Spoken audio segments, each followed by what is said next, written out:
اعوذ باللہ من الشیطان الرجیم بسم اللہ الرحمن الرحیم۔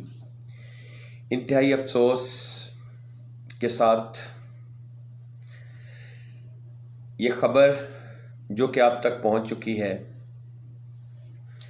کہ اب بھائی ارشد شریف ہم میں نہیں رہے۔ یہ کیسے کہیں کہ وہ اتنا بے باک، بہادر اور کسی سے نہ ڈرنے والا، نہ دبنے والا، نہ جھکنے والا صحافی، وہ بھائی اب ہم میں نہیں رہا۔ ارشد شریف وہ کیسے لوگوں میں پیدا ہو گیا، وہ کیسے ملک میں پیدا ہو گیا۔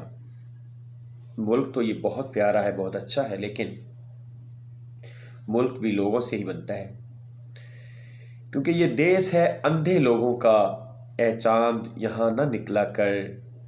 یہ دیس ہے اندھے لوگوں کا، اے چاند یہاں نہ نکلا کر۔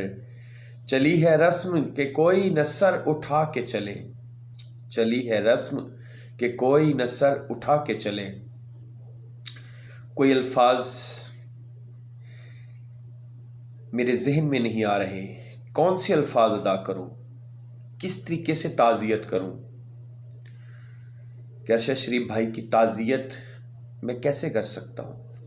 ایسے لگتا ہے وہ ابھی دوبارہ ٹی وی آن کروں گا اور وہ ہم سے مخاطب ہوں گے۔ وہ ایک ایسا جانباز صحافی ہے جو اپنے ہم عصروں کو زندہ رہنے اور مرنے کا بھی طریقہ سکھا گیا،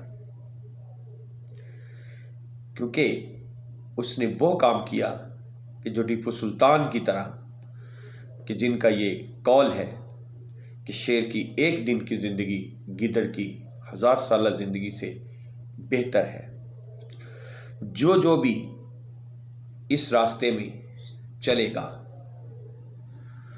وہ ٹیپو سلطان کی طرح ہی مانا جائے گا۔ اور اس کے بعد اس نے مرنے کا جو سلیقہ سکھایا، اور حسین کی طرح، حضرت حسین علیہ السلام کی طرح مر کر امر ہو گیا۔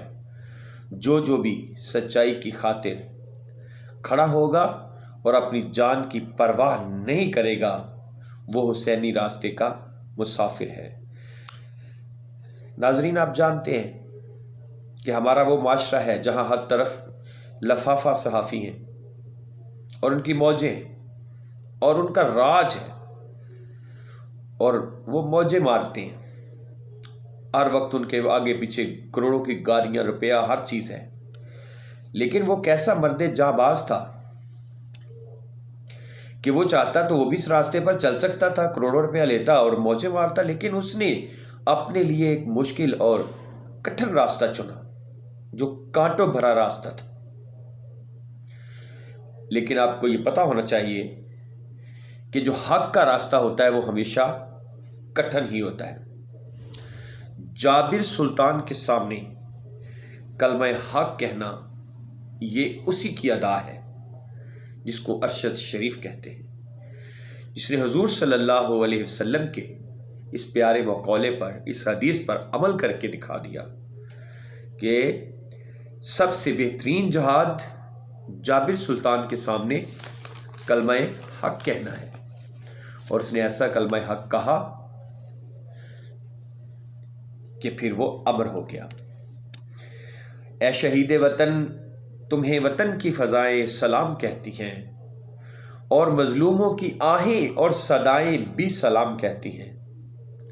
وہ جس نے مرنے جینے کا سلیقہ سکھا دیا، آئین جواں مردہ، آئین جواں مردہ، حق گوئی و بے باکی، اللہ کے شیروں کو آتی نہیں روباہی۔ وہ تو یہ سب اپنا حق ادا کر کے چلے گیا۔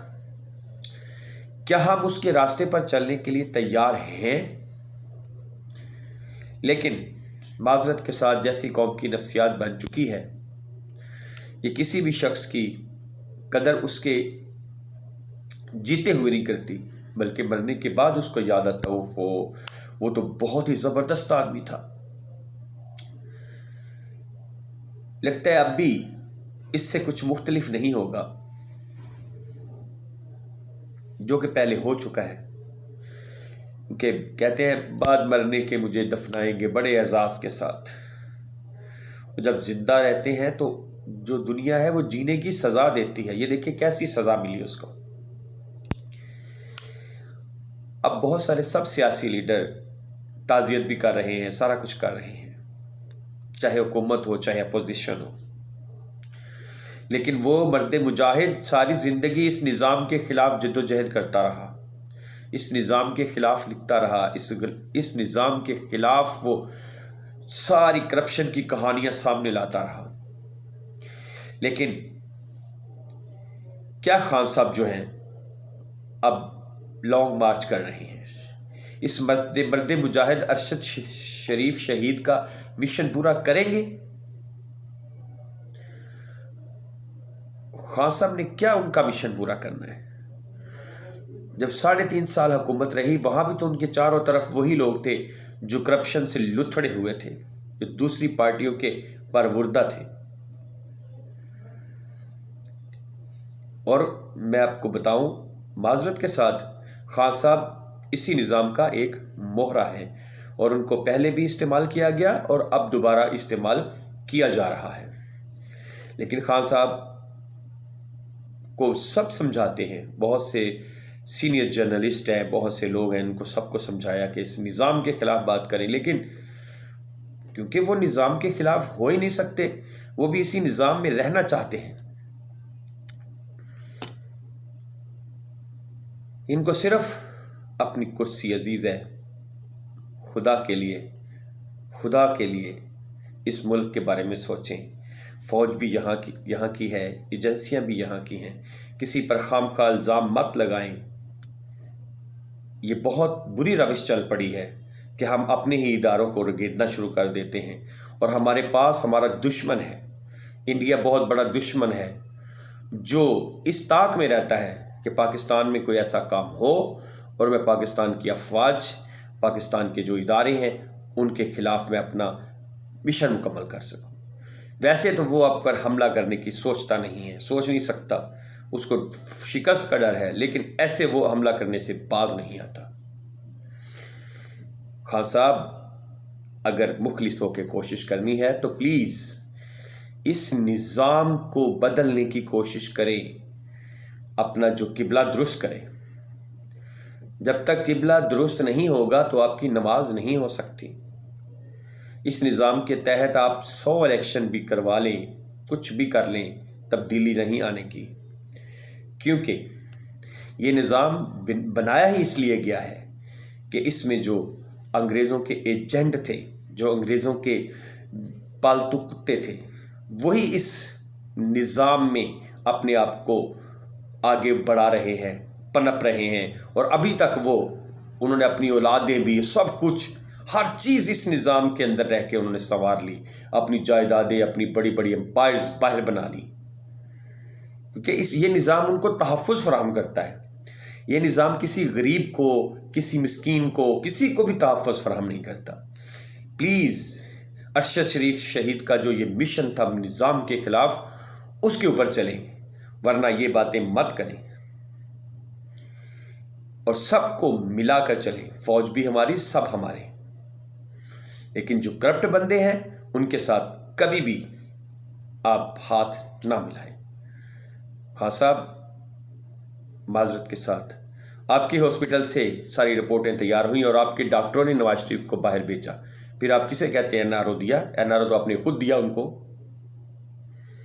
اس لیے پلیز ابھی بھی وقت ہے، اپنے آپ کو ٹھیک کریں اور قوم کو دھوکے میں نہ رکھیں. ٹھیک ہے بہت سے لوگ آپ کے دھوکے میں آ جائیں گے، لیکن بہت سے ان کو سمجھ بھی آ چکی ہے. خدارا اس ملک کے بارے میں سوچیں، صرف اپنی سیاست ہی آگے نہ کریں. اس ظالمانہ نظام کو چینج کرنے کے لیے جو قوتیں اس کے خلاف ہیں، اس نظام کے، ان کو بھی دعوت دیں، ان کے ساتھ مل کر کام کریں، تاکہ 70 سال سے جو پاکستان کا سفر جاری ہے یہ کسی منزل پر پہنچ سکے. 70 سال سے کتنے لوگ ہیں جو بوڑھے ہو کے اس کے بعد مر بھی گئے، جنہوں نے پاکستان کی خاطر قربانیاں دی، جن کے بچے ہماری آزادی کی دہلیز پر ذبح کر دیے گئے، جن کی بیٹیوں اور عورتوں کی عزتیں لوٹ لی گئیں.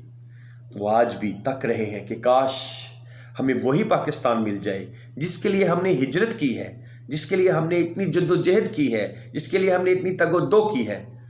لیکن کاش یہ سارے لوگ سمجھ جائیں، چاہے وہ اس میں مقتدر طبقے ہیں، چاہے اسٹیبلشمنٹ ہے، چاہے عدلیہ ہے، سب کا ملک ہے، سب مل کر کوئی ایسا نظام لائیں، کوئی ایسی تبدیلی لائیں، کوئی ایسا انقلاب آفری کام کریں کہ اس ملک کے مقدر بدل جائے۔ اس ملک کا جو بالکل نیچے طبقہ ہے، غریب طبقہ ہے، اس کے بارے میں بھی سوچیں۔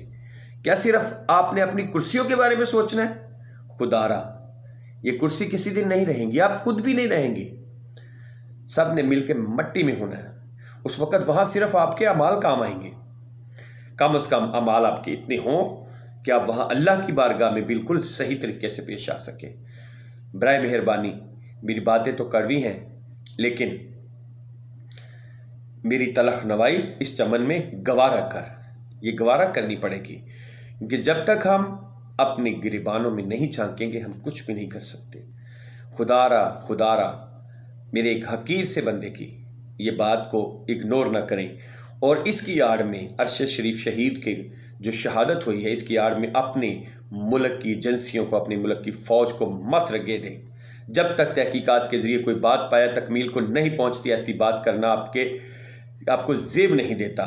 آپ ایک پورے قومی لیڈر ہیں، لیکن قومی لیڈر کو اپنے آپ کی یہ چیزیں بھی صحیح کرنی چاہیے۔ پلیز اللہ تعالی ہم سب کا حامی و ناصر ہو، اور پاکستان کو دن رات ترقی کی منازل طے کرائے، اور ہم سب کو یہ ہدایت دے کہ ہم اس کے لیے دن رات کام کریں، کام اور صرف کام، جو کہ قائد اعظم کا خواب تھا کہ میری قوم محنت کر کے سارے ملک کو ترقی کی راہ پر